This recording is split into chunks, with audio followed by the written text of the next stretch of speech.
Dans cette lettre, l'auteur explique que le processus de développement de l'identité réelle peut être accéléré si l'individu est capable de supporter l'énergie qui accompagne ce développement. Plus l'individu est en mesure de supporter cette nouvelle condition mentale, plus son développement vers l'identité sera rapide. Cependant, cela dépend de l'individu et de sa capacité intérieure.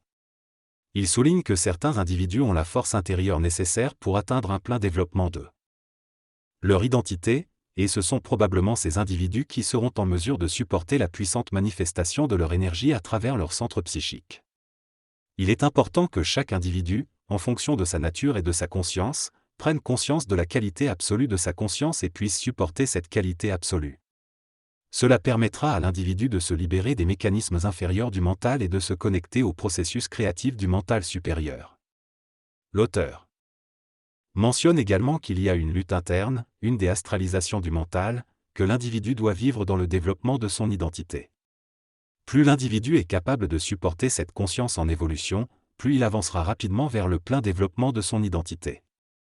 Pendant ce processus, l'individu vivra encore à la fois au niveau astralisé et au niveau mental, mais avec le temps, le niveau astralisé diminuera et la conscience de l'individu sera de plus en plus basée sur son identité réelle. Cependant, le développement de l'identité dépendra toujours du niveau d'évolution de l'individu et de sa capacité à supporter la qualité absolue de son mental. Il peut y avoir des êtres conscients qui sont avantagés pour un développement plus rapide de leur identité, mais il y aura toujours du travail intérieur à faire, notamment des transformations vibratoires. Ces transformations peuvent causer une certaine tension psychique, mais elles sont nécessaires pour progresser vers une identité pleinement développée. En conclusion, l'auteur souligne que le développement de l'identité peut être accéléré si l'individu est capable de supporter le processus et d'atteindre la qualité absolue de son mental. Cependant, chaque individu avancera à son propre rythme, en fonction de son niveau d'évolution et de sa capacité à vivre les transformations nécessaires. La transmutation de la personnalité vers la personne implique un changement radical de l'ego et une prise de conscience de ses limitations. Ce processus est une correction de la vision que l'ego a de lui-même, et il nécessite une neutralité psychologique permettant de découvrir son identité réelle. Cependant, le rythme de développement de cette conscience varie d'un individu à l'autre, et certains peuvent vivre ce changement plus rapidement que d'autres. La question de l'accélération de ce processus est essentiellement un désir égoïque qui ne peut être pleinement compris par l'ego lui-même. De plus, ce développement nécessite une compréhension du trafic interne, c'est-à-dire des blocages et obstacles psychologiques que chacun porte en soi. En résumé, le développement rapide vers l'identité est une question complexe d'ordre psychologique qui demande une réponse qui peut ne pas convenir à l'ego, mais qui correspond à la réalité de l'être humain.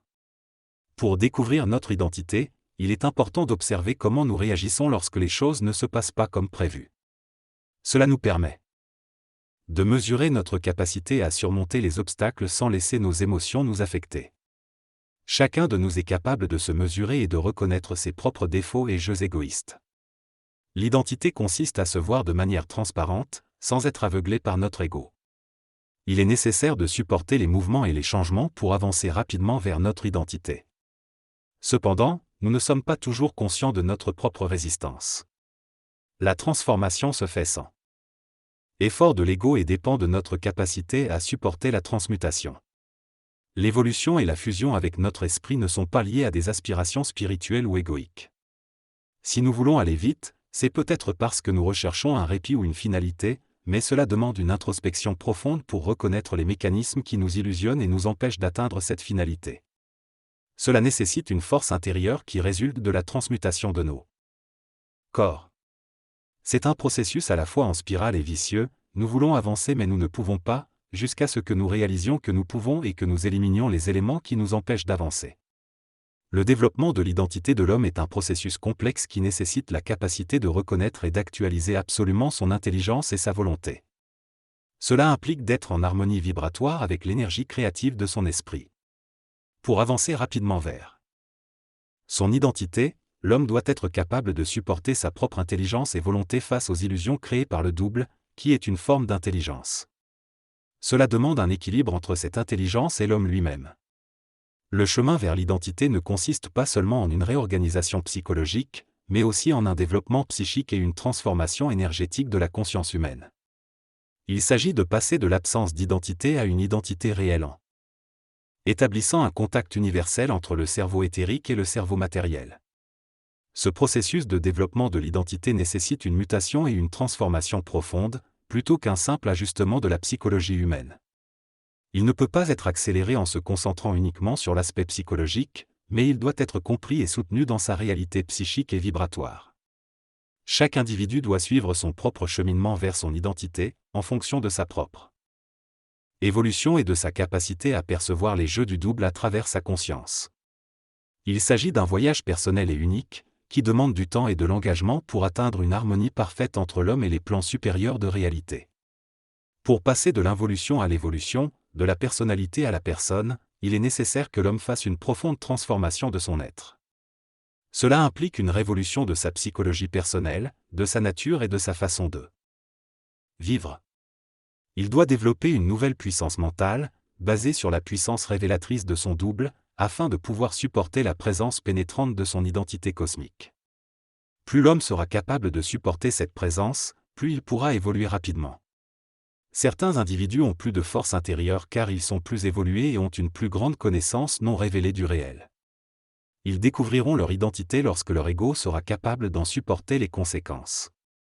La découverte de l'identité ne dépend pas seulement d'un désir puissant, mais aussi de l'intelligence et de la volonté de l'homme. Pour cela, il doit se débarrasser des illusions psychologiques de son ego. Le développement rapide de l'homme en ce qui concerne son identité dépend de chaque individu. Chacun doit mesurer jusqu'à quel point il est à côté de lui-même. Vivre soi-même et être à l'intérieur de soi-même nécessite une transmutation, une reconnaissance intégrale que l'intelligence est là. Volonté font partie de la puissance de la lumière de l'homme.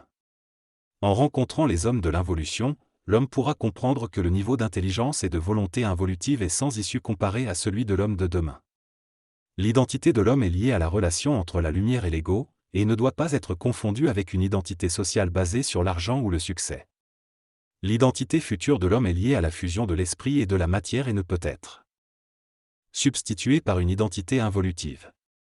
Cependant, la mesure de cette identité ne peut venir que de la conscience de l'homme lui-même.